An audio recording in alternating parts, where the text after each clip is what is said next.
نحمده ونصلي على رسوله الكريم اما بعد فاعوذ بالله من الشيطان الرجیم بسم اللہ الرحمن الرحیم خدا نے آج تک اس قوم کی حالت نہیں بدلی خدا نے آج تک اس قوم کی حالت نہیں بدلی نہ ہو جس کو خیال خود اپنی حالت بدلنے کا نہ ہو جس کو خود خیال اپنی حالت بدلنے کا۔ میرے معزز اساتذہ کرام اور سامعین محترم، السلام علیکم ورحمۃ اللہ وبرکاتہ۔ آج کا موضوع اصل ہے آؤ بدلیں پاکستان۔ یہ موضوع ہمارے لیے انتہائی اہم ہے کیونکہ پاکستان کا مستقبل ہمارے ہاتھوں میں ہے۔ ہمیں اسے مضبوط، خوشحال اور ترقی یافتہ ملک بنانے کے لیے اپنی ذمہ داریوں کا احساس کرنا ہوگا۔ ہمیں یہ سوچنا ہوگا کہ ہم اپنے کردار سے کیسے پاکستان کو بہتر بنا سکتے ہیں۔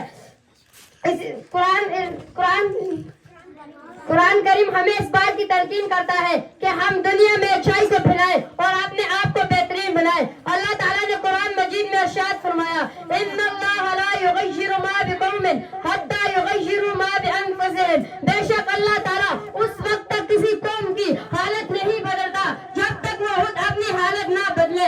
یہ آیت ہمیں بتا دی ہے اگر ہم اپنے ملک کی حالت کو بہتر دیکھنا چاہتے ہیں تو ہمیں اپنے کردار، اپنی سوچ اور اپنے اعمال کو بہتر بنانا ہوگا کہ جب اپنا قافلہ عزم و یقین سے نکلے گا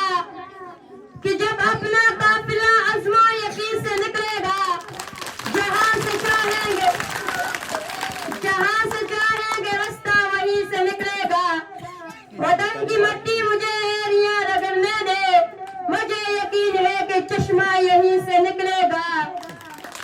سامعین محترم، اسی طرح نبی کریم صلی اللہ علیہ وسلم کی حدیث مبارکہ ہمیں بہت کچھ سکھاتی ہے۔ آپ صلی اللہ علیہ وسلم نے فرمایا، خیر الناس من انفع الناس، بہترین انسان وہ ہے جو دوسروں کو نفع پہنچائے۔ ہمیں اپنے ملک کے لیے مفید بننا ہے۔ یہ اسی وقت ممکن ہے جب ہم اپنی ذمہ داریوں کو پہچانیں اور اپنی بہترین صلاحیتیں پاکستان کی خدمت میں لگائیں۔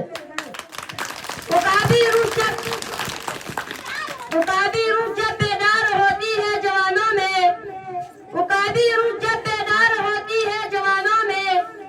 نظر آتی ہے ان کو اپنی منزل آسمانوں میں۔ سامعین محترم، پاکستان کی ترقی کا ایک بڑا ذریعہ تعلیم ہے۔ نبی اکرم صلی اللہ علیہ وسلم نے فرمایا، طلب العلم فریضۃ علی